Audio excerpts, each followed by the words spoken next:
are joining us. Okay, good.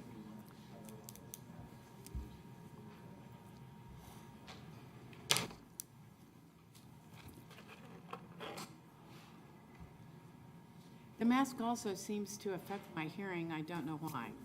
But I have a feeling I can't hear as well with the mask on.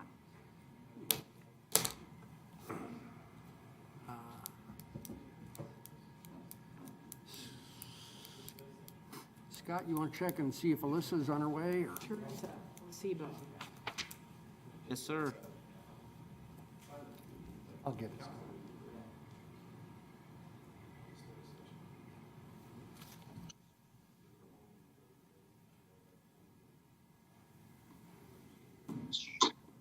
Well, how are your feet holding up? Good, good. I think I'm supposed to have a mask. Yeah, Is that the plan?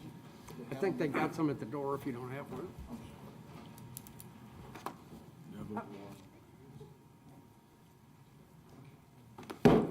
Hey, teammates, Colonel Simmons is in the room, but no camera, and I'm okay with that. Okay. All right. Welcome, Colonel.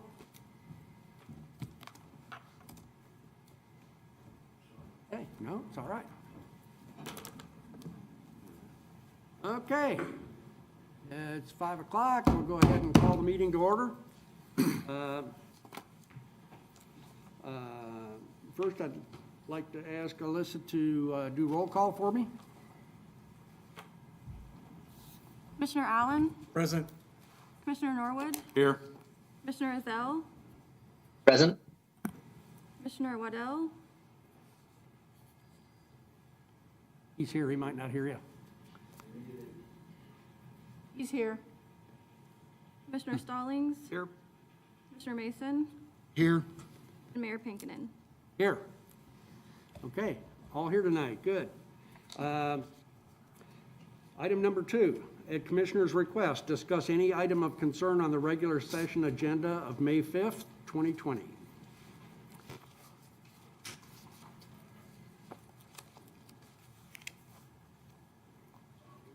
Oh. And we will talk about some of the other things during session that you can see that we're voting on, but you good? Good? So we'll talk about the budget a little later then. Yeah, Okay. yep. Okay. All right, item number 3. Study items. Item 3.1, provide Kaw Lake Program update and discuss construction manager at risk. Thank you, sir. Yeah, Mayor, let me go ahead I'm and. not sure if you all can hear me. I think Corey and I are both without sound. Oh, okay, We will stop until we can correct that Yeah. issue. yep.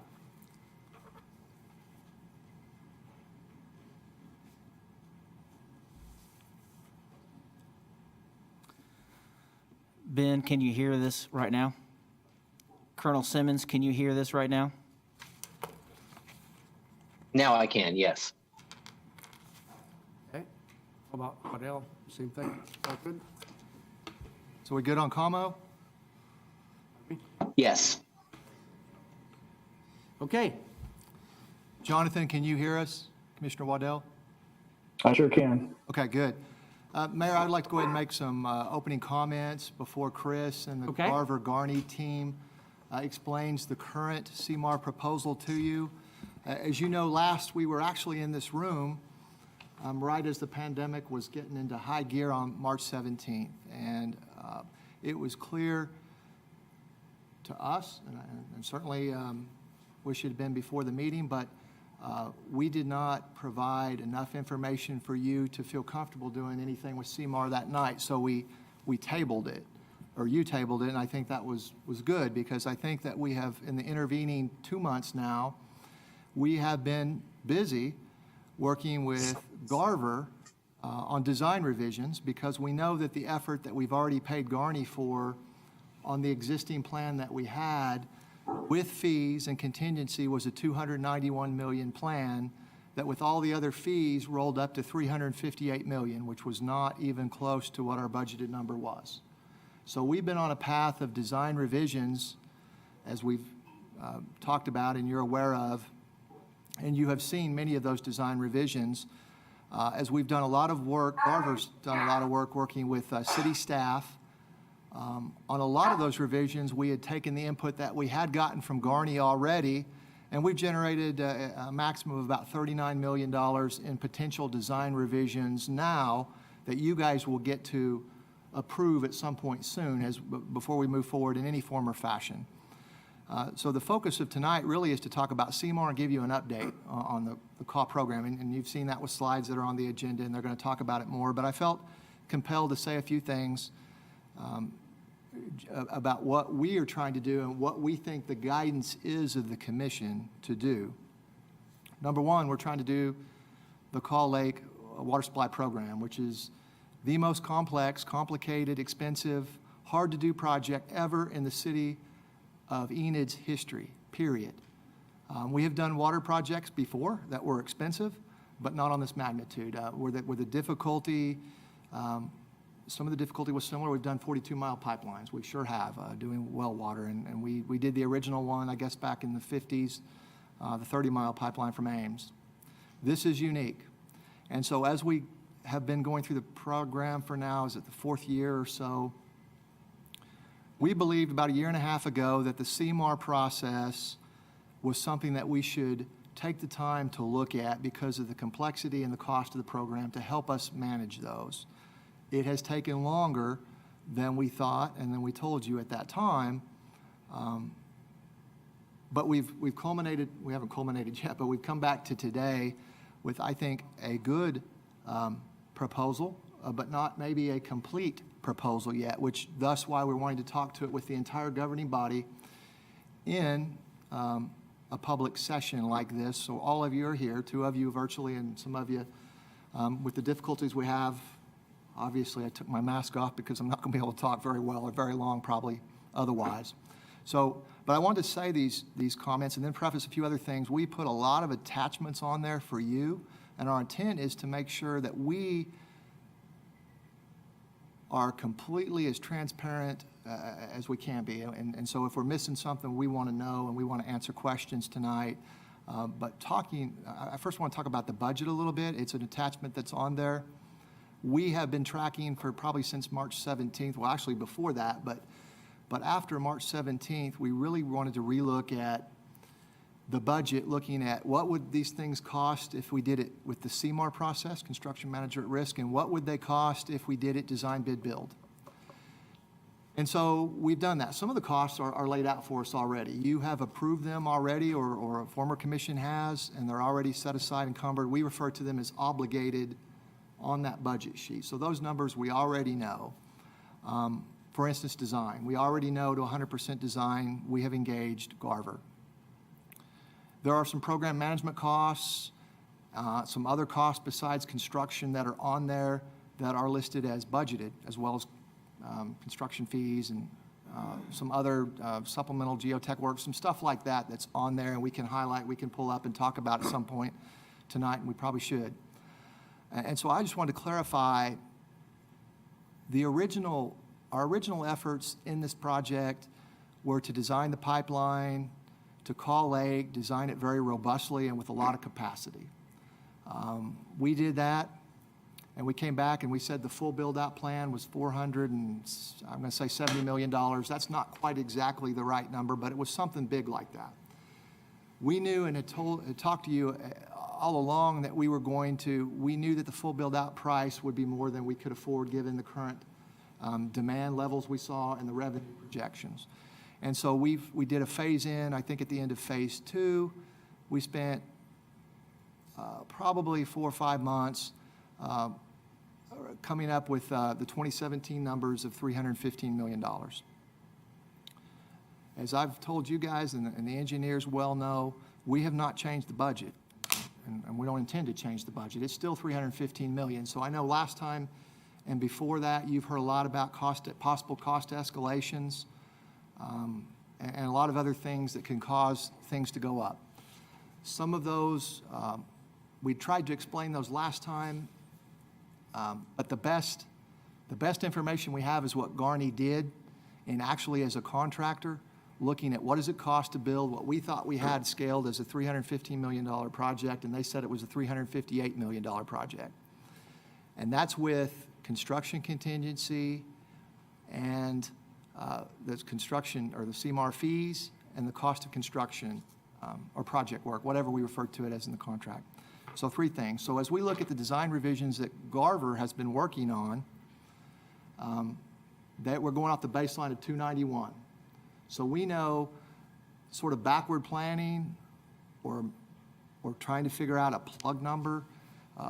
Plug number is not really the number I would want to use, but the cost of construction varies in each column depending on the method. And there's reasons for that, but roughly for CMAR, cost of construction is roughly 232 with a CMAR fee of 11.9 and some other fees. There's a pre-construction GMP fee on there that's currently listed at $1 million. And all that adds up to $247 million. The other way, design, bid, build, I believe the total comes up to 243 down there. So we thought that working with the CMAR, for the reasons he's going to tell you why we think that's the way we should go, but we believe we can do it either way. 240 million became our target number to put in there because we thought that if they could do it for 240 million, which includes their construction, their fees, and contingency for 240, we think currently everything rolls up to 315. So I just want to make that clear as we go and really then make sure that as we go through the presentation, I know they put together a very good presentation, but I want to make sure that we fully understand, and Garney's here tonight too, including the owner, so he can speak for Garney and answer your questions directly. I want to make sure that we explain the language because it is very complicated. We put a couple of contracts on there, and I've asked Chris to clearly explain to you too, at the point that we are comfortable coming back to you or asking you to make a decision, which might be on the 19th, depends on how things go and if we've gotten you all the information. I just want to make sure that we've explained the ins and outs of what that means at 240. And if they bring us something that says 250 ultimately or 235, what the differences are and what the nuances are, what they're going to ask for. So with that, I just want to kick it off with that. I know I'm going to have some, I guess I'll say it right now. The budget that we have shown you, in my expectation, which I believe is your expectation and is staff's expectation, is that anything that says budgeted, that means that's the plan. And that's the plan we are moving towards holding the line on, if you will. So what that means for anybody that, well, in construction, it'll end up being a design bid build, I think, or a CMAR, so we'll get a definite fee. But all the other stuff are fees that are negotiated, whether it's with Garver or Garney or somebody to perform that function, whether it's program management, land acquisition, what have you.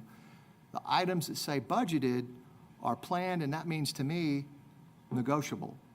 Now, does that mean we're going to get better prices than what you're showing? I'm not trying to say that, but what I'm trying to say is that in my expectation, and I know because I've told everybody in this project that works for me, it's all got to be negotiable. Now, does that mean we're going to get exactly what we would like to have or want? No, probably not. But that's my expectation. So I think it's a fair expectation that you should have, that as we strive to do this project that we know we have to do, we know we're going to do it, with all these difficulties in the middle of a pandemic that we've thrown into, we're going to do it, but there's going to be challenges. So we think CMAR is the way to go. I'm not saying that tonight we have the perfect proposal yet, and I'm thinking that you guys, I think you've already helped us, you've helped make it better, and I think there's probably areas that could still be better. One of them is going to be time frame. I've already told the guys, I'm going to mention this. When a decision is made, we need to get to GMP, and then you're going to have a second decision point about whether that GMP is acceptable and you want to go that route or not and pay those fees or what have you. And so that's really what we have been doing for the last 2 months, is really focusing on that. Timeline, it's going to take, from the time, if we go CMAR, it's going to take Garver about 3 months. They can stand here and tell you they can tell you better than I can, but my expectation is 3 months. And then Garney, I believe, is going to stand here and tell you it's going to take them 3 months. I don't think that story has changed. I know it hasn't changed in my mind from March. What's changed is we've needed to take 2 months to get a better product to you. So there's been, I will say there's 2 months of slippage there, but I think it's going to be good in the end because we're either going to figure out CMAR is going to work for us and we can go that route when you make that decision, or we're going to figure out that we're going to go a different route, design, bid, build, or what have you. So I've talked a long time. I'll put my mask back on and let these guys start talking, but feel free at any time to ask questions because I want to make sure this is the most, will this and decisions you make on the COVID stuff are the most important things you're going to do in your tenure. And so I applaud your efforts as volunteers. I'm sorry, nobody could foresee. We all knew the Kaw Lake, when you signed up, you knew the Kaw Lake project was tough and you were taking that on, but you didn't have any idea about COVID-19, and you're not the only ones. Neither did the whole world. So I applaud you for that. I'm going to stop talking now, and unless you have questions of me right now, and turn it over to Chris. Let me make one point before we start. For those that aren't in the room and might be watching online, most of us are wearing masks in here, but we are separated out quite a bit. What I would say is anybody that's addressing the audience, feel free to take your mask off while you're doing that because we're far enough away from each other, and it'll make communication a lot better. Hats off to the staff for coming up with the configuration of the room so that we could do this, what I'll call a hybrid meeting. But I think it works out well and provides face-to-face contact for those that really need to be here, and still the ability for others to participate in the meeting. So hats off to you for doing that. That's all I had. Go ahead, Chris. Thank you, sir.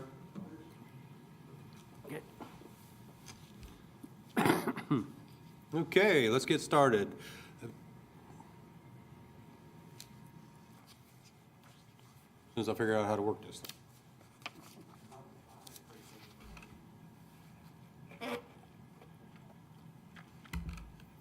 Let's try this. There we go. Sorry about that. What we're going to talk to you a little bit about today is we're going to give you a brief update on where we are status-wise to include design revisions, design, budget items, and then we're going to talk a little bit about construction management at risk, what we see as the benefit of that, and then I'm going to walk you through the contract discussions and the things that are going on from here to the beginning of construction. The intent is to make sure that you understand all the actions that are left to do and how we're going to do this and how we're going to document those. Michael? Thank you, Chris. Mayor, commission members, it is great to be in Enid tonight. And it is great to see you guys in person. And those of you that are joining us by video, it's great to see you guys as well. But really, it's kind of good to be back involved and back at work, at least for me.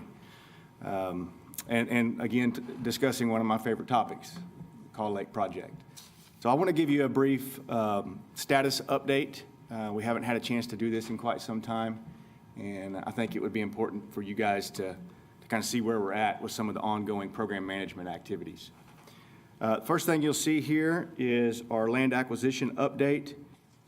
We have submitted offers, or prepared and delivered offers to 220 parcels. That last remaining 10 parcels for each of those items are agency parcels that are going to be quite some time before we end up closing on those. We have accepted 166. Those easements have been accepted. 22 of those are in the bridge team support category, and 10 of those have been moved to right-of-way. The next slide represents our status on design. We were notified April 1st of this year to stop with the design effort until some of these other issues, rightfully so, got worked out. And so we have stopped, and this is our percent complete so far. The intake is at 45 to approximately 50% complete. The pipeline milestone has been achieved at its 60% completion stage. 45 to 50% complete on the other two items, that being the water treatment plant and the Chestnut water main. The next slide, which I think you've had an opportunity to look at in your packet, and this is what I call a build slide. This kind of builds on the overall cost or compared to cost estimates compared to the $315 million budget that the city manager mentioned earlier. And you can see that at 363, we've got about $48 million in cost reductions that we are working on right now. Garney participated in some of that activity early, and I think they're anxious to participate more, and they have a lot to bring to the table.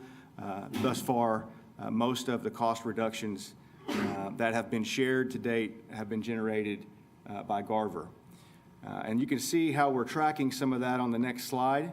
I believe the commission now has access to this business intelligence portal, is what we call it.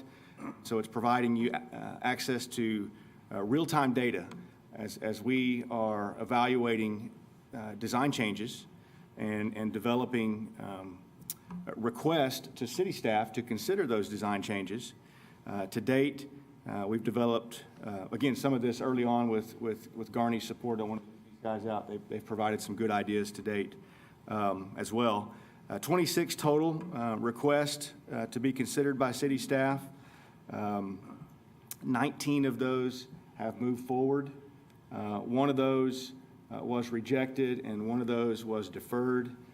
The 19 that are moving forward will ultimately be presented in some form or fashion, probably in person, I'm not sure yet, to this body for at least an overview, if not consideration, on all of those as we move forward. And just to clarify just a minute, the one that was rejected, as you've had a chance to see, was the admin building. Another option was more favorable to add admin function somewhere else that added, and so that's why we've said it's rejected. Ultimately, you'll tell us whether it's going to be rejected or not. Thanks, Gerald. Commissioner members, that concludes my portion of tonight's report, and I'll be around to help answer questions as needed. Thanks, Michael. Okay, let's talk about construction management at risk. But before we do that, I'd like to give Scott Parrish an opportunity to say a word or two. Scott? Good afternoon. Thank you for the opportunity to speak to you. I'm Scott Parrish. I'm one of the 1,500 owners of Garney Construction. I happen to be the president of Garney Construction. I've spent my entire 32-year career. We were founded in 1961, and we are the #1 rated utility contractor in the United States year after year, and I'm proud of that. And really commend you for this groundbreaking project and considering a different delivery model than you're probably comfortable with. I will tell you from Garney's aspect, I personally have delivered over $5 billion worth of CMAR work. It's our preferred method of delivery, and I think there's a bunch of values that CMAR brings. I know Chris will tell you about those, and David can share some of the specific details of the values he thinks he can deliver for you. But this comes down, from my perspective, to trust. And do you trust who you're working with? Because you guys are going to sign off on a budget, but that doesn't mean that gets you what you think it needs. In the hard bid world, you rip open the bid, you don't know where the money was, you don't know how that job was bid, you don't know the components that are bid. CMAR allows you to manage every dollar you invest in the project. It's open book. You can decide to build and invest in whatever you want from the specifications. And we invite you to talk. I know we're going to share. North Texas is a great example. They're an owner just like the city. They'd never done it before 5 years, and we're on our current contracts take us to $1.5 billion of CMAR delivery of utilities. We've put millions of miles of pipe in since 1961. We've built hundreds of treatment plants. This is an important project. It's an important project to the city. It's an important project to Garney. It's an important project to the state. you've got my top guy. David started for me in Green Bay, Wisconsin. I told you, I got 1,500 employee owners that work for me. I trust David with my 6 daughters. I can't say that about all 1,500 of my employee owners. But you've got the right guy. I hope you trust us to deliver your project. Remember, it's about not only the cost, but it's about quality, and it's about integrity of what you're being told. I compete in the hard bid market just like I compete in the CMAR market. Frustrating for a contractor like Garney, who is in a win-win philosophies in doing business and a non-change order philosophy. We get beat by people that I know that cannot build a job for what they turn a bid in, but they make their business off of taking advantage of owners and change orders. CMAR helps defer some of that. It gives you the cost assurance. So be happy to answer any of your questions, and if you ever need me back at one of these meetings, you've got me and the 1,500 employee owners of Garney at your service. So thank you. Questions? Yeah, before you step down, I have a couple questions. This is Ben Ezel over the Zoom bit. I don't know if you see me or not, but there I am. I think I do. Where we were when this last came before us in mid-March, we kind of had I think, a misunderstanding of what we were considering. And at that point, we were considering another chunk of your services at Garney, which would get us to a milestone. Okay. But it would not get us to the milestone of having a guaranteed maximum price on the table. And that contract was for something in the order of $400,000 with some additional contract still to follow, which would get us to a guaranteed maximum price. My understanding is that what we are not going to vote on tonight, it's not on the regular agenda, but what we're discussing is a contract for services which would get us to the guaranteed maximum price. That just as a first threshold question, not for Gerald, not for Chris, but from you, from Garney, is that your understanding as well? If we approve the contract that's been discussed, the next time we go to contract something, you will have a guaranteed maximum price that we will take or leave. That's my understanding. The only clarification that I would make is I think there was a discussion regarding termination for conveniences and fees associated with the termination for convenience. Sure, and that's reasonable. The idea that if it comes in below the threshold, but we don't want to do it anyway, that there be some termination fee for your services. No problem there. So what we are looking at is, again, somewhere on the order of a $400,000 contract. I guess aside from the 7 of us being obstinate and confused, what are we not getting with the contract that is before us that would have been in that second chunk of work that was as to be yet negotiated when Garney was before us in March? Good. What are we not getting now? Chris will clarify that. Commissioner, what we've done is we've taken for that 420, and we have negotiated with David that what we will do, he will give us the GMP, guaranteed maximum price, and in return for 420, we will give him and Garney an opportunity to share cost savings if the program comes in under that GMP.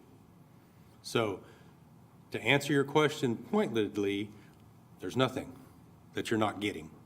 You're just paying for it in the future with the potential of sharing the cost savings. They decided to make an investment in this program and make an investment in us and take a little bit of risk.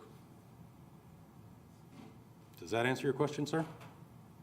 Yeah, I mean, generally when you come back and there's another big chunk of services off the table, but the price is the same. I mean, that's encouraging. That's what I would like to hear. That, and this is maybe a question for the Garney folks, not for you, Chris, just in terms of vested interest. But so, I mean, talk to me a little bit about your confidence level and the ability to execute this project at that 240-ish construction price.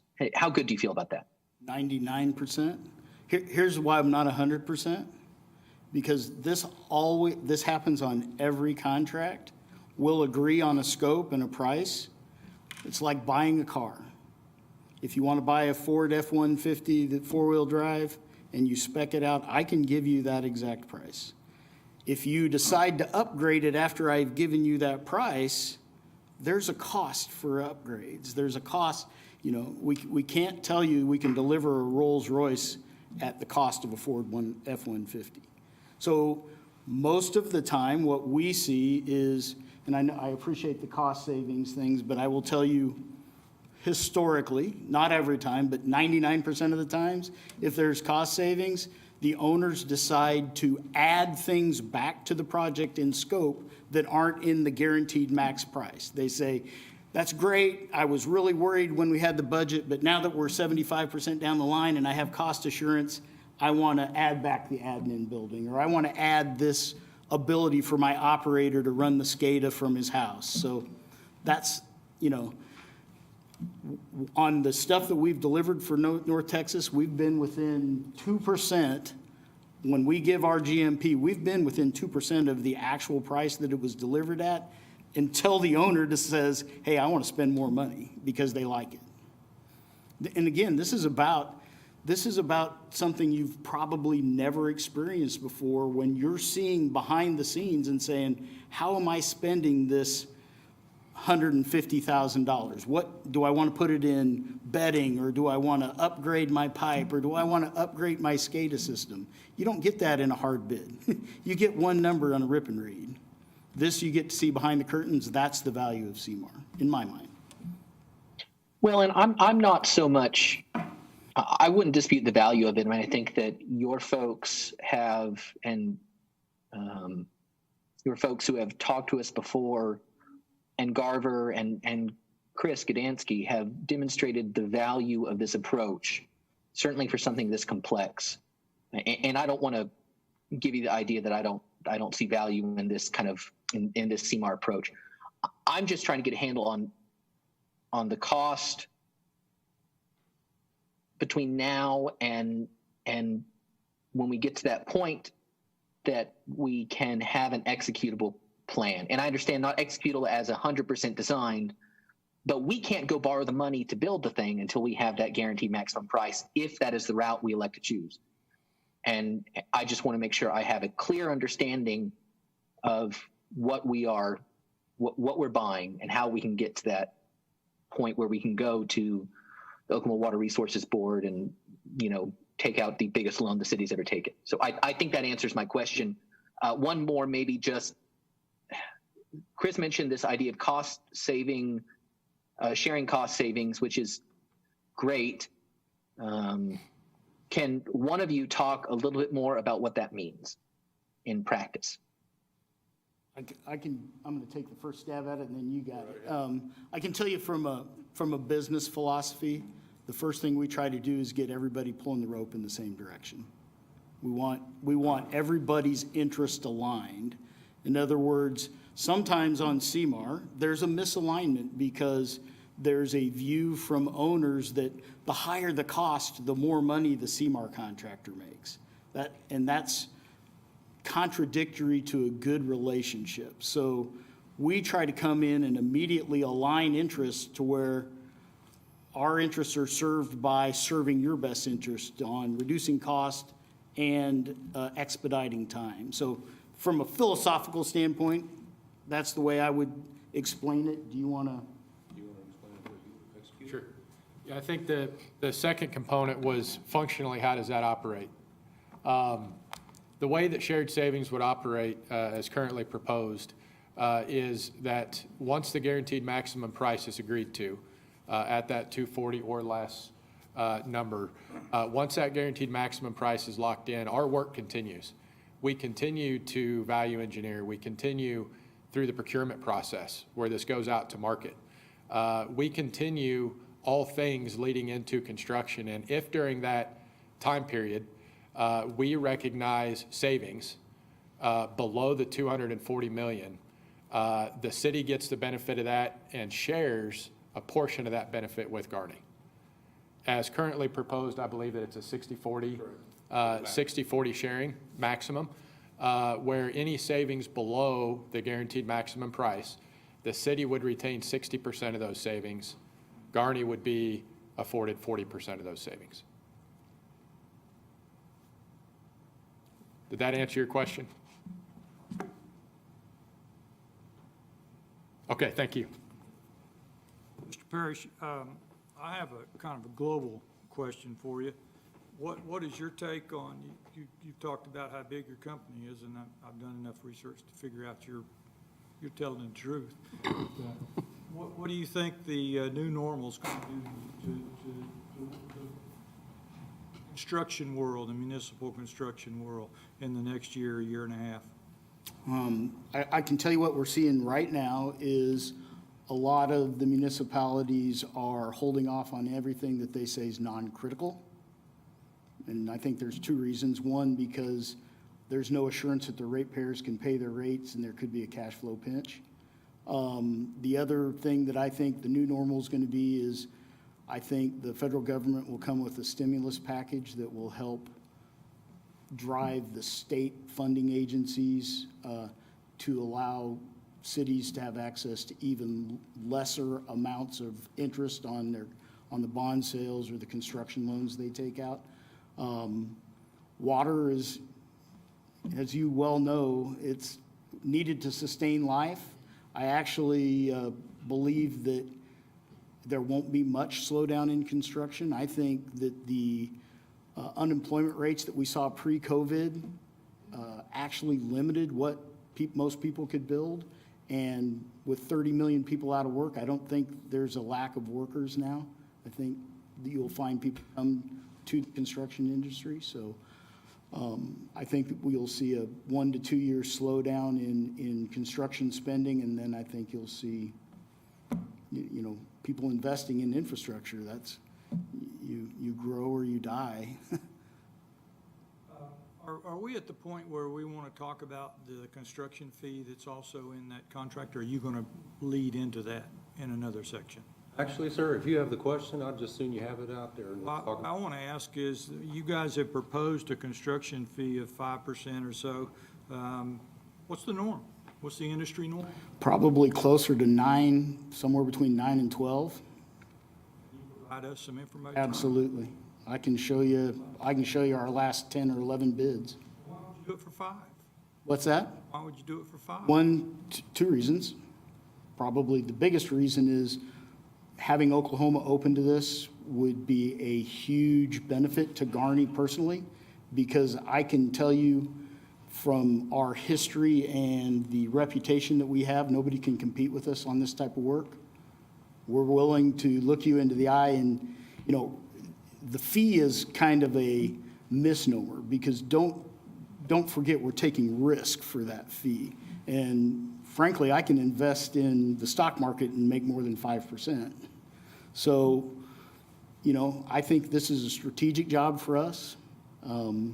We were interested when we first heard it came out. We were glad that we get the opportunity, and, 5% is not very much to take risk for.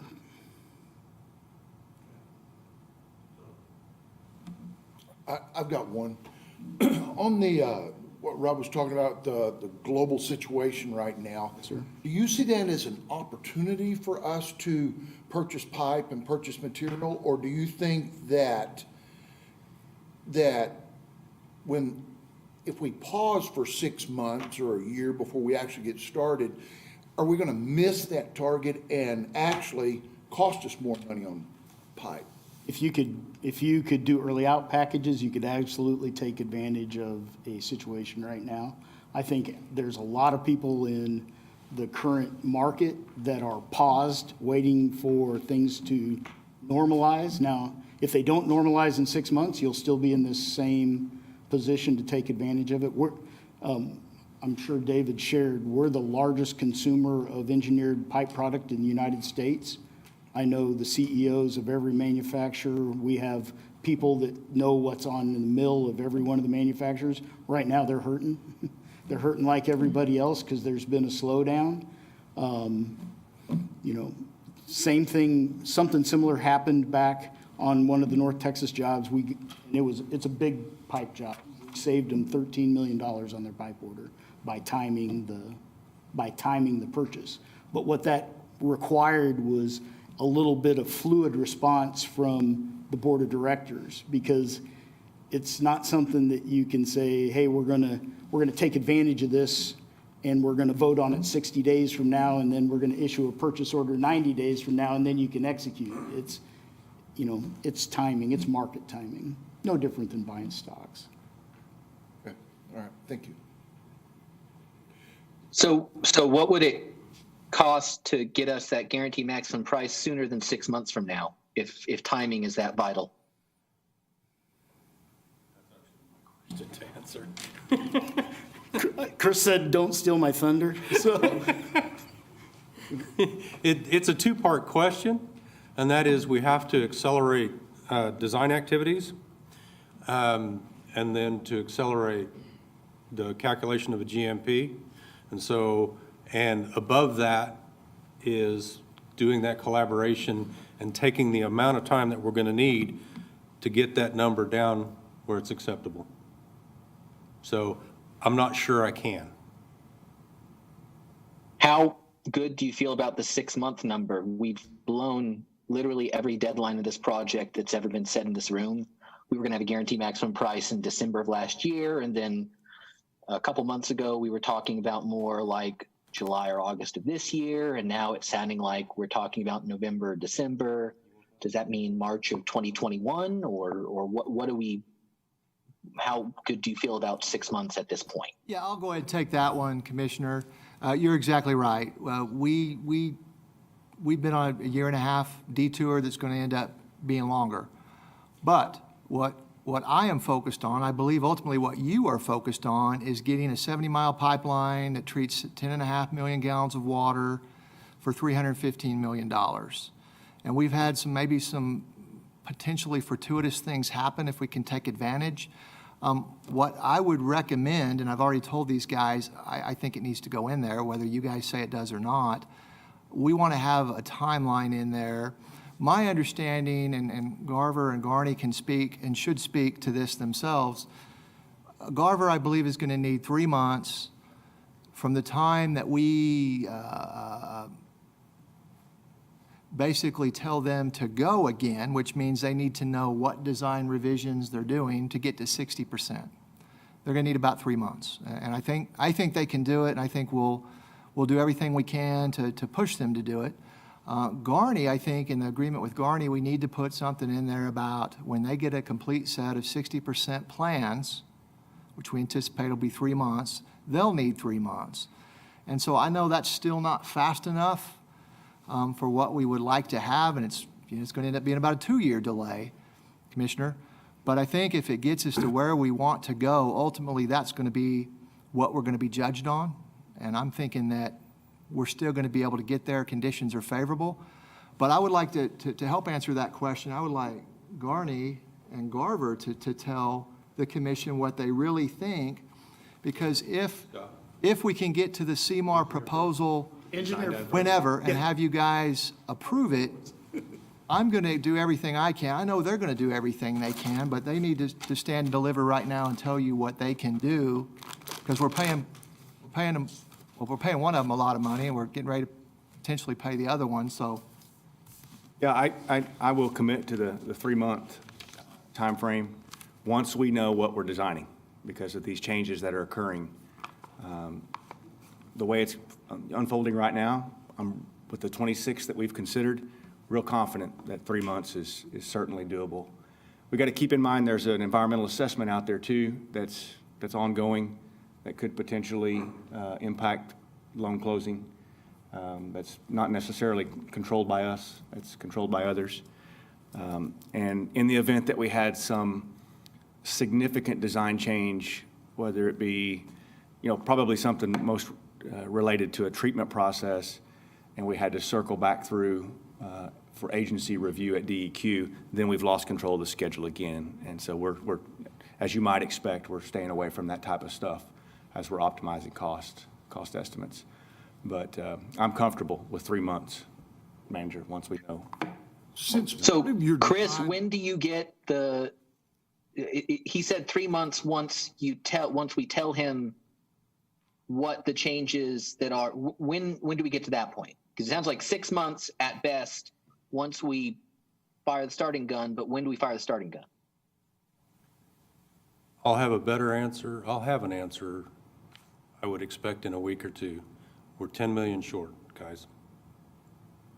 And the last 10 million is going to be the hardest ones to do.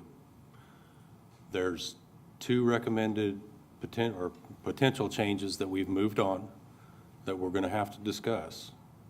And one of them is intermediate booster pump station, and the other one is removing the EQ storage basins and the raw water pump station. But there's still another 10 I gotta find. And we've turned over a lot of rocks. And so the next ones, those next $10 million are gonna require some really serious conversation and probably a challenging decision. Because That didn't actually answer the question, though. that is true. Rough order, a week, a month? What I'm tracking, and I'm just going to jump out there and say it, if you approve the CMAR process, if that's acceptable on the 19th, then my timeline is going to start on June the 1st. So I'm thinking 3 months. And because part of hiring the CMAR is to get collaboration. That collaboration can go from the time that they're hired. If we're not going to go CMAR and not get collaboration, at least from them, then at some point we're going to turn Garver loose, if that's a decision you make, because then I guess what would be turn them loose to is get to 100%, and then that'll be a different timeline. But that's what I'm tracking. So if we don't think that's really possible, then we just need to say what we think. And I realize I'm putting them kind of on the spot, but what I'm tracking is if you approve on the 19th, I'm just discounting the rest of May, starting June, July, August, September, October, November. So I'm tracking end of November. Zell's already told me that. And yes, I know that's a long time, but if we get to the number that gets us to 315 in December, I think it's still, we're making progress. Yeah, I think that's, again, I agree. I think that's completely doable. I don't see a lot of wholesale changes that could possibly impact that 3-month timeframe, even to try to find that $10 million. But I want to make sure that something else is clear. Garney's not in the room anymore. We need to get Garney back in the room because they may have some cost estimating information that we're not accessing yet to help us whittle away at that $10 million. If that's the... You got to realize we're responsible for the money. You aren't. Completely agree. Okay? Well, we got to make that decision, not you. Well, we're 10... Okay? Scott. Yeah, just since you asked the question 3 months later. The other thing, just so you don't miss, we think would be like if we think that there's a slowdown in 2 of the mills, we'll come to you and say, understand nobody wants to be half pregnant, but things like that. So I guess what I'm trying to answer your question is you'll have everything 3 months from the date we get the final. Where you're at on the 4 phases of the drawings, part of it's at 60, part of it was between 45 and 50. Way that Garney could start right after we vote on that. Yeah, in trial, they call it concurrent sentencing instead of consecutive. Parallel work? Yeah. I would hope so. I would hope that Yes. So what will really, in that aspect, what will happen, can report back to you on your budget of, hey, based on the design, this portion's done. I can tell you, the one thing that will be last, because it is on every job, we're on it until we have Electrical and what? SCADA, Oh, okay. the controls. Okay. So it's going to come down to how soon we can get that package. So it's not like you're going to have a 30% estimate that's all 30%, and then all of a sudden it's all 60%. You'll have different divisions that I'm confident they can report on as they complete. So your cost assurance, you kind of close the gap as you're working through that 3 months. Okay. All right. Thank you. One thing that I wanted to add to this conversation a little bit, in many of the presentations, you've seen that this project's broken out into 4 main components: the intake, the transmission pipeline, the water treatment plant, and the distribution main. That's done for a reason. Number one, from an engineering standpoint, but that's also how we phased our work. It's how we phased our estimate.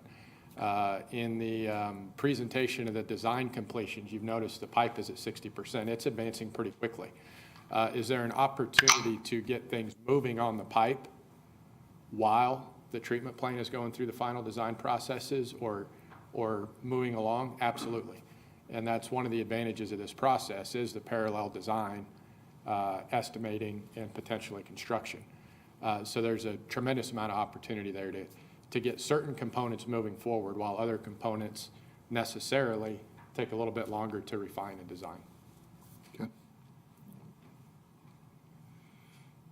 Okay. I have another cost question. To whom? The Corps of Engineer number, is that a hard number?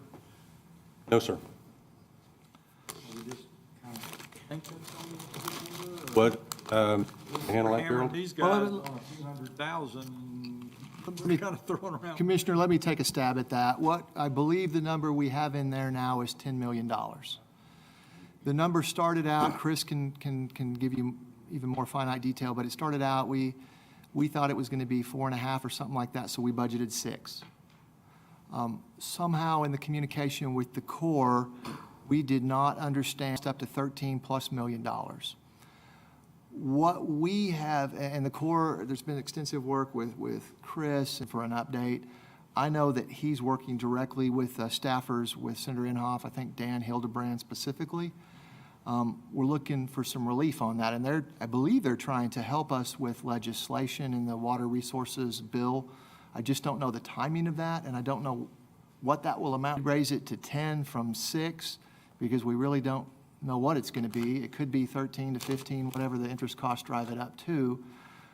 But we're thinking that with the relationship and with folks like Mike Cooper working with us and the help that the congressional reps have given us and the importance of the project, that we'll get some help there. But I can't tell you that we've gotten that yet. Yeah, the Senate, I did talk to Mike Cooper Okay, today. good. Thank you, sir. The Senate's doing the markup on the water bill tomorrow, and that's in there. So Inhofe did have that inserted, so I'm sure it's going to be on the Senate side. Then it'll go to conference and all the rest of that. But and it is going to be a lot lower, like 8 million, I think is what he said, instead of 13.5 or whatever it was. Well, that would be fantastic, because that would help with the budget right there, if that's the Yeah. number. So Yeah. we appreciate Senator Inhofe and everybody else that's been working on that. We hope that it comes to fruition soon. Okay. Under the acquisition and the easement sections, do we have a good handle now that our numbers that are on this are good numbers? Yes, and these guys can probably give you more clarity. I know that some information I've sent you recently, we have a good handle. We had the slide, I think we're about 71% on parcels acquired. There are some, there was 32 parcels that were on the bridge team. I think we're showing 22 now, because we've talked to some of those landowners that live within the city limits. And we believe that the best route for us to go with them is to use the right-of-way. The contact we've had with some of those owners has been very positive. We have some more to reach, but we also have some that we believe, not necessarily on the Phillips Road in town areas, although there might be a couple. I know we're looking at, we're gonna need to bring some more condemnations. I don't know the exact number. It will not be 22. I'm not tracking. It'll be something less than that. And I think between a combination of right-of-way and condemnations, we'll get to the rest of what we need. I do want to just quickly update. I don't have, maybe Chris or Carol does. I know Danny Williams is our attorney for Connors and Winters. That's working on the 6 or so condemnations you've already approved. Those are working through the process, but the court system's been slowed down because of the COVID process. And I will just tell you, the condemnation process takes longer than the timelines say they are. So we will be working to get whatever we think those remaining condemnations are to you as soon as we can, to allow them time to work through the process. Do you guys, to answer your question better on numbers, I don't have a good feel for, on the budget numbers we've shown you, I don't think we've shown what was expended, but I think, can Garver or you speak? What's Yeah, Robert's actually, work? we are in pretty good shape on the right-of-way. Like you said, we've got a high percentage of them done.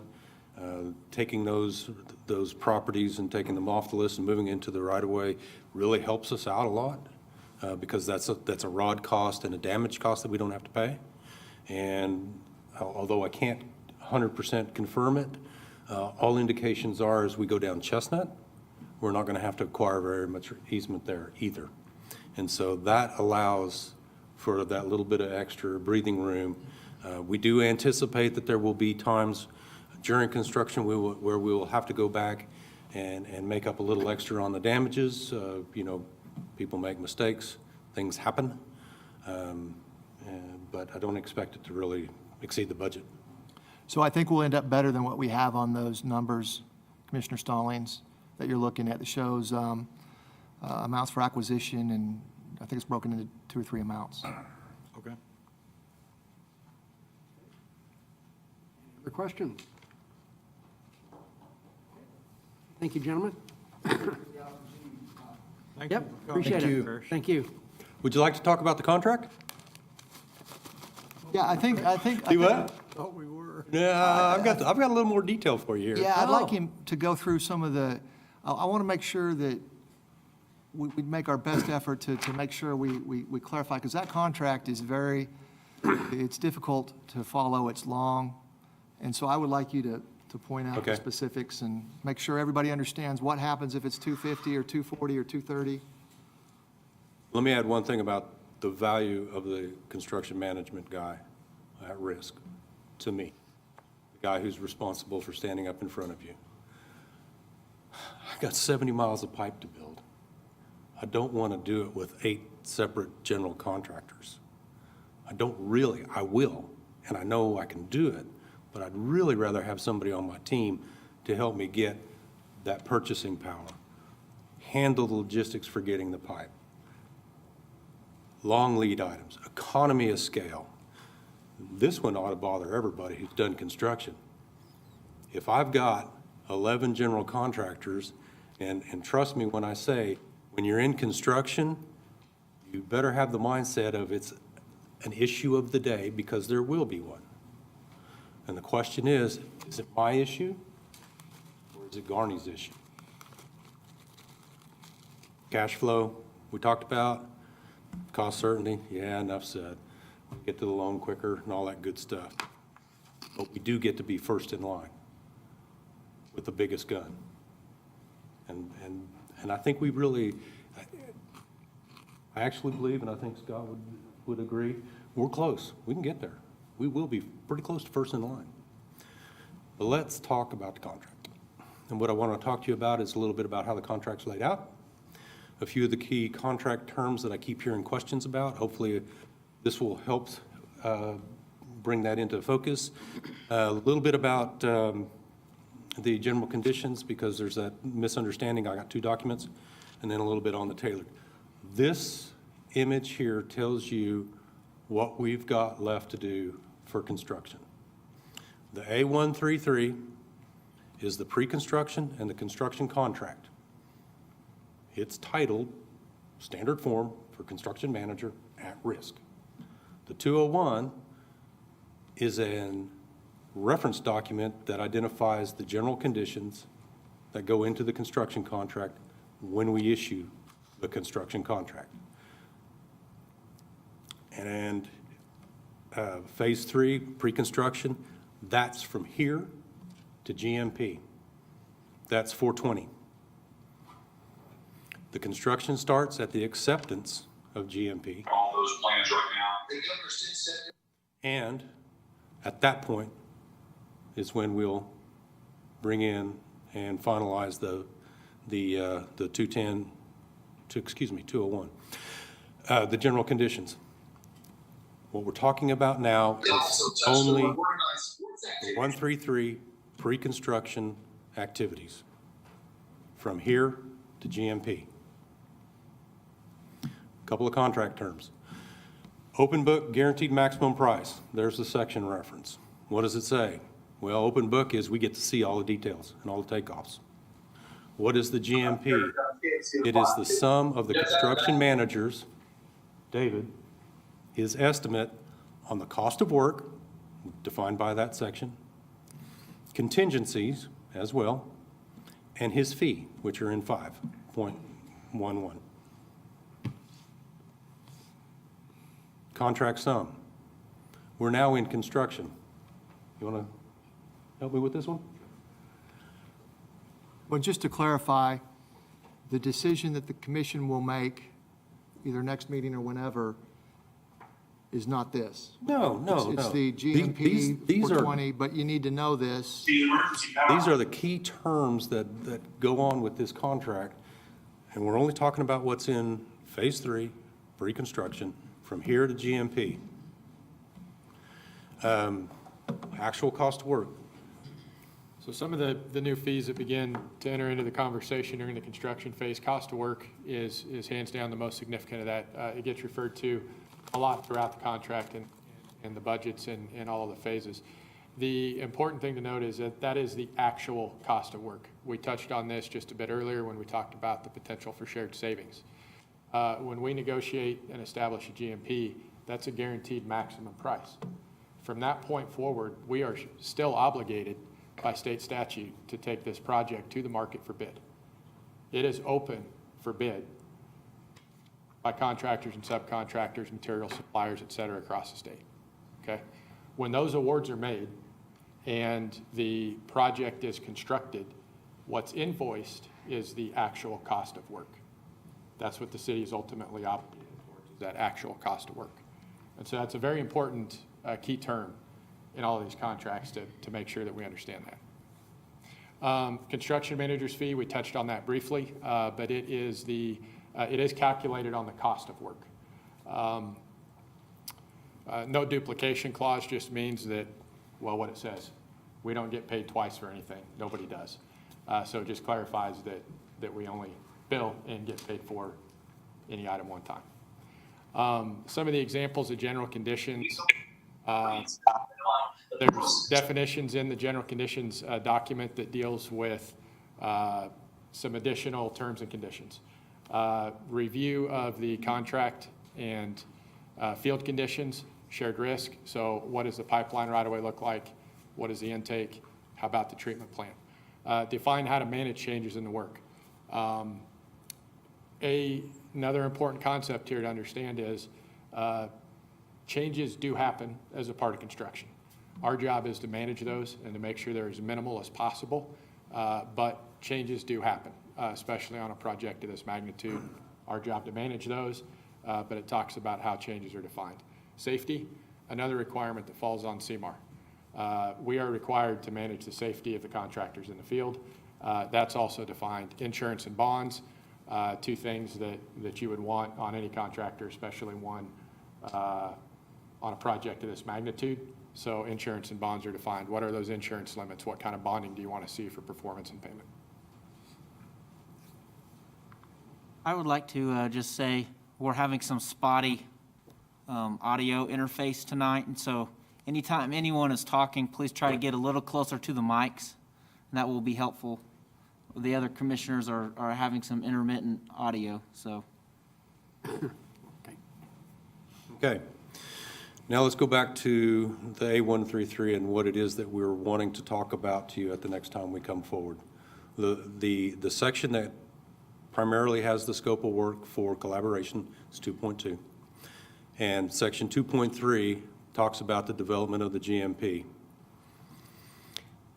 In the phase 3, 2.3.10 defines what we believe to be a mutually acceptable guaranteed maximum price, and it's written like this: not to exceed 240. Considered by my engineer as to be fair for the scope that we've asked them to price, and compliant with the goals. In words, quality of water, volume, and durability. Durability takes into account logistics, quality, reliability. Now for the hard part, compensation. When they provide us with the GMP, they are authorized for compensation as what's defined in 4.1.3, 420. They have chosen to make an investment in Enid and in this program, and a part of that investment is they want consideration for cost savings, cost sharing the savings, in the event it comes in under the GMP. Can you go back one slide, please? Yes, sir. I keep reading this and it bothers me, and so I just need a simple answer. That last line, durability of system, and it says 30-year lifespan. And so when it says that, does that mean it runs flawlessly for 30 years? Or I just did 60 years standing on my head. So 30 years for $315 million sounds, I think the public might have some exception to that. Can you explain what the 30-year lifespan means, please? That is primarily focused on rotating equipment. On what equipment? Rotating equipment. Pumps, valves, gates. It's hard to get a motor to run more than 30 years. Okay. And that's primarily what we look at, and that's the stage that we used, or the time period that we used to set that durability. That makes perfect sense. I'll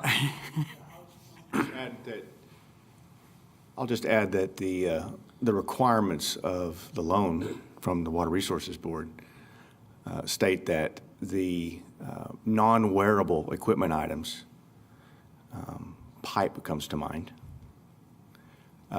should have a lifespan of greater than 30 years. And so those hard assets, like the pipe, concrete, those kind of things, must have a lifespan of 30 years or greater. Okay. Those wearable items are considered maintenance items that will have some replacement over that 30-year lifetime. That makes perfect sense. I just couldn't imagine that we'd have to replace the pipe itself in 30 years, because that's... No.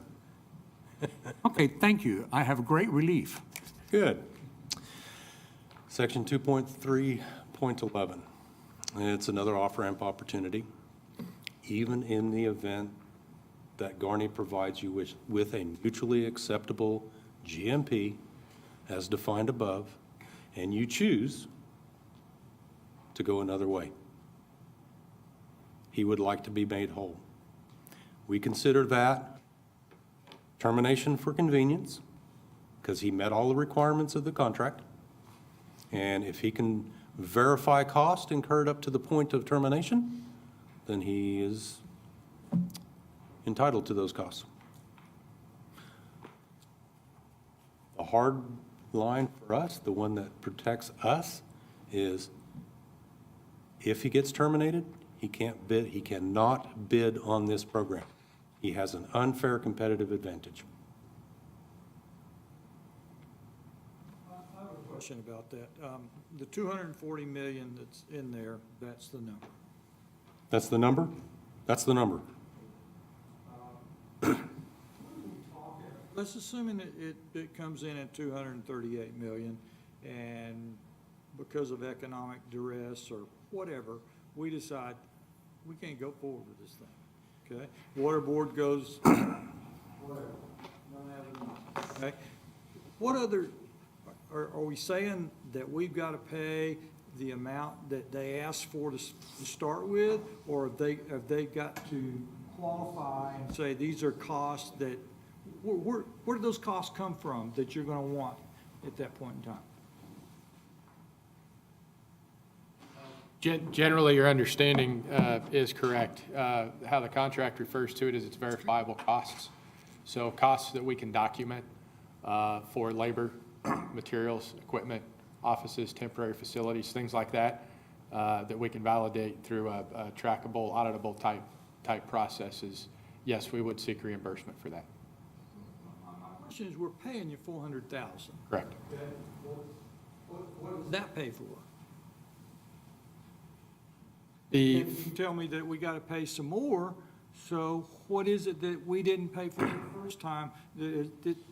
Why don't you just call it some sort of penalty or something? I mean, So our actual costs to get to the GMP are in excess of $420,000. We had that discussion when we were at the last meeting here, I believe it was March 17th, when it was originally proposed in 2 phases.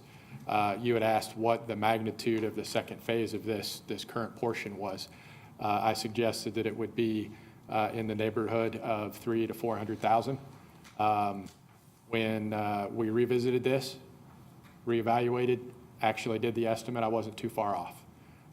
The total cost for us to get to that GMP is roughly $960,000.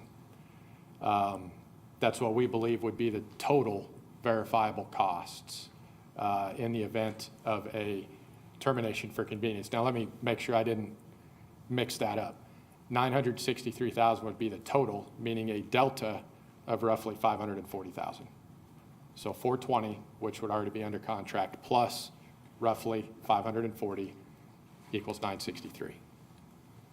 Now, again, to be clear, that would have to be, as defined, verifiable costs that we could document. But let me add something to what I think I heard you say. You said if they come in at 238 and we are dead broke, don't do the program. It's my understanding that you don't get anything else. Assuming we're bankrupt? We can't afford, Let's we just can't say the afford. water board doesn't, The water board doesn't give us the money. we're not broke, but they don't have the money to give us. And we can't go to the. We can't make it. We can't make the program. If that, my interpretation, you can rebut if you would, is if we cannot afford the program, I'm sorry, we're done. It's 420. I'm not sure he's agreeing. I'm sure he's not real happy with that answer. He may. I don't like that answer, to be honest with you. His boss really. Come on up here. Well, the question is going to be what the language is, and that's part of what we need to figure out so that we know what to bring back. We got to get the language right. And so if this is a requirement, which I think it's a reasonable requirement from our perspective, and I understand from your perspective where you're coming from, we may already have a different interpretation. So you can you can explain your understanding. Can we, before we go do that, can we ask the lawyer, I mean, Carol, what does the actual language say? The one who interprets the contract? 2.3.11, is that where it's at?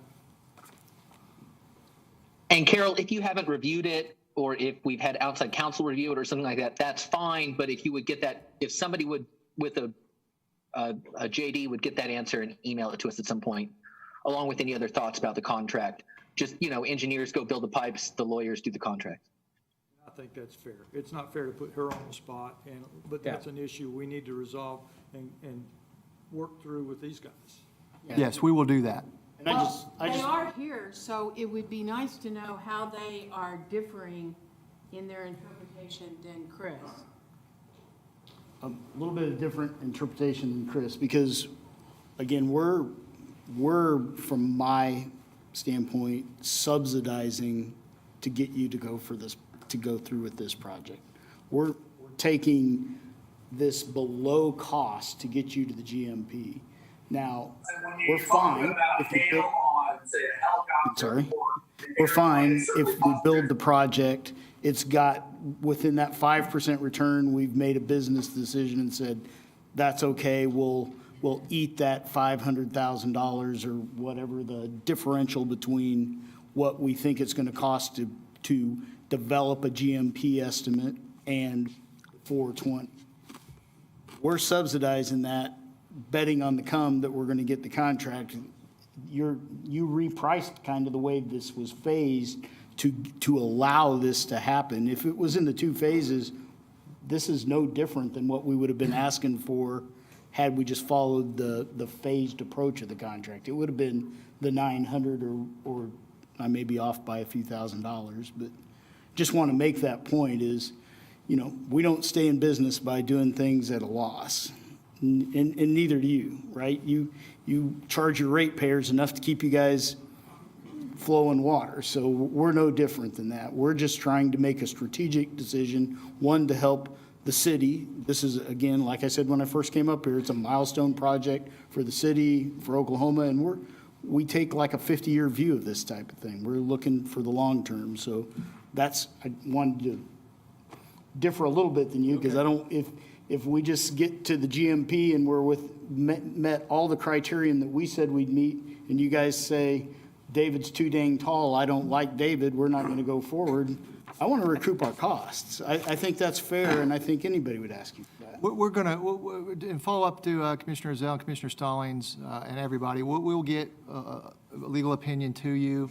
I do know that we will probably want some kind of language in there that addresses what Commissioner Stallings brought up. It may be more than just, if it's just, hey, we don't want to do it now or something, okay, I understand to some degree that they might want their fees. I'm thinking we might want something in there that tells us what those max additional fees or their termination fee would be, but I also think we may want some reasons, but I'll leave that to the JDs, as you say, Commissioner Zell. We can clearly put the dollar amount in there. That's easy. You already told us what it is. Yeah, we can plug it right in there. 140,000. I think the dollar amount is important. I think the additional conditions, the conditions that describe performance are probably even more important, and that's probably why it's a 80 some odd page agreement. But yeah, I'm interested in what the lawyers, and I think we can get what the lawyers the say. dollar amount in there and get some feedback to you.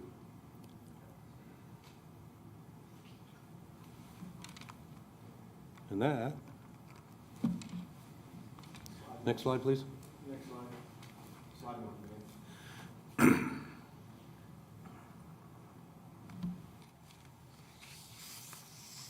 Oop, one too many. Okay. Recommendations. We think with a few minor adjustments, we're ready to bring back 133 to do the pre-construction activities. And we know what that cost is. We also need to be looking at how to revise the contract with our engineer to bring their scope of services in line with construction management at risk.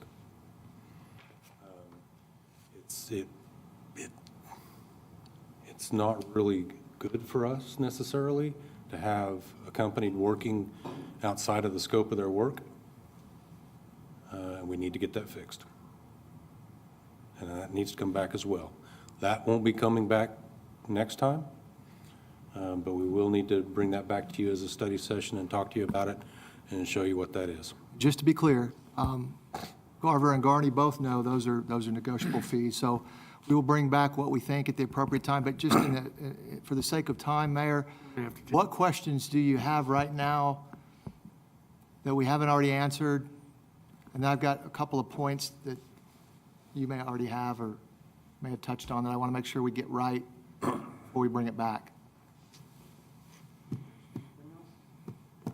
Timeline's one of them. I think that may come with some recommendations from, we've talked about timeline. Fees, we've talked about clarifying that. We'll take care of that. But one thing I wanted to be clear on too for the commission and make sure my understanding's right, because I believe the commission's expecting two iterations here, or two decisions. One is to decide to do what we're calling phase 3, that's the pre-construction and gets us to a GMP, which is all one process, approximately 6 months, gives us a number. We told them the target's 240. Yes. And so what I'm anticipating we'll bring to you with some refinements is a decision to make on that. That's going to cost $419,000 to get us to a GMP, and then we're going to have to resolve some of these other things like fees and timeline. But it's clear, my understanding is that there's going to be a second decision made when that GMP is complete, near the end of the 6 months, or 6 months is the timeline. And it'll be whatever that number is, but everybody knows, and we'll be giving updates along the way, it should be 240 or very close, and then they're incentivized to come in less. I do want to clarify that when the decision, when that decision's a separate decision down the road, so the decision that we'll be asking the commission to make to get to the GMP, and I think that's a fair question from some of the commissioners, is that also tied to definitively saying now that it's going to be a 5% fee going forward? Or what I'm tracking is that's a decision that will be made at GMP time if we choose to go forward? That's what I think I'm understanding. So can you clarify that for the commission? Or Yeah, I mean, kind of like we've talked before, 5% is as low as we can go.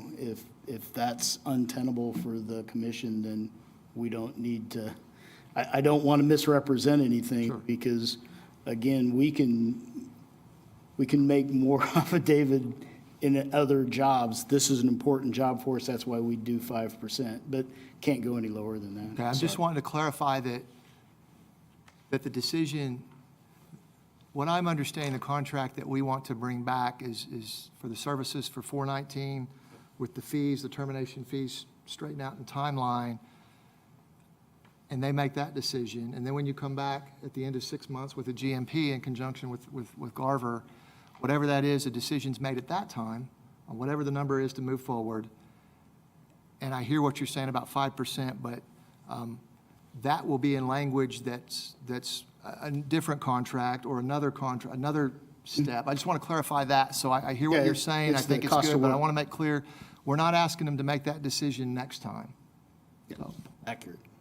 does that?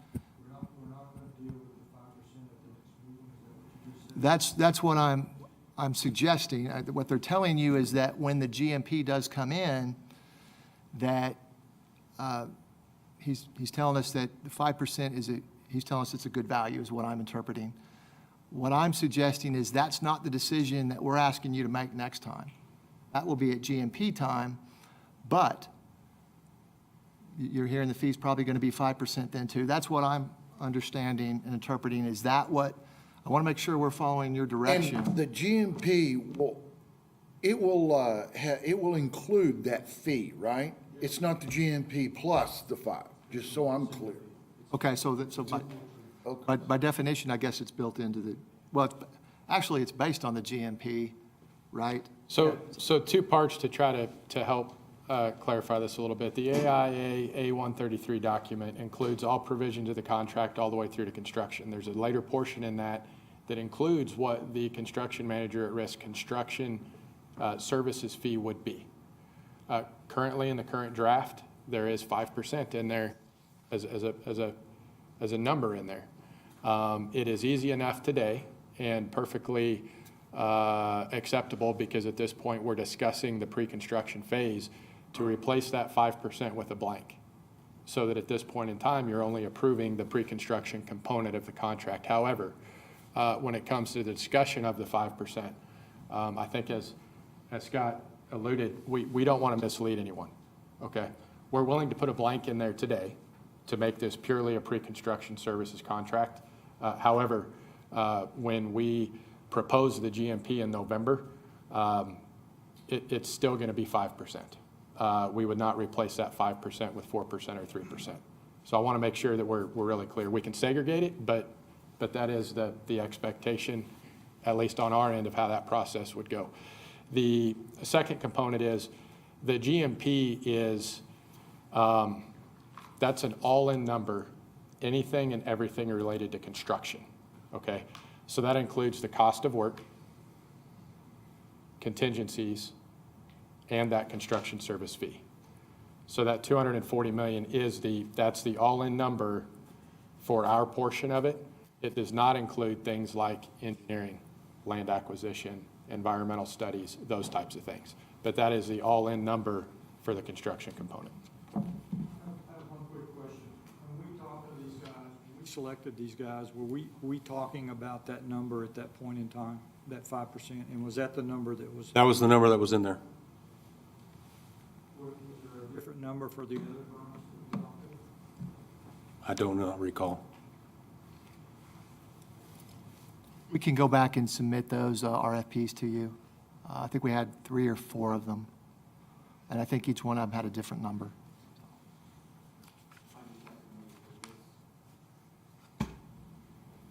We can make that happen. Any other questions? Okay, we're Thank going to you. have to push the other items to the next study session. We're just about done here, so I'm going to have to call this off. 6:30 is when the meeting starts, so you got a minute and a half for comfort break. We're adjourned.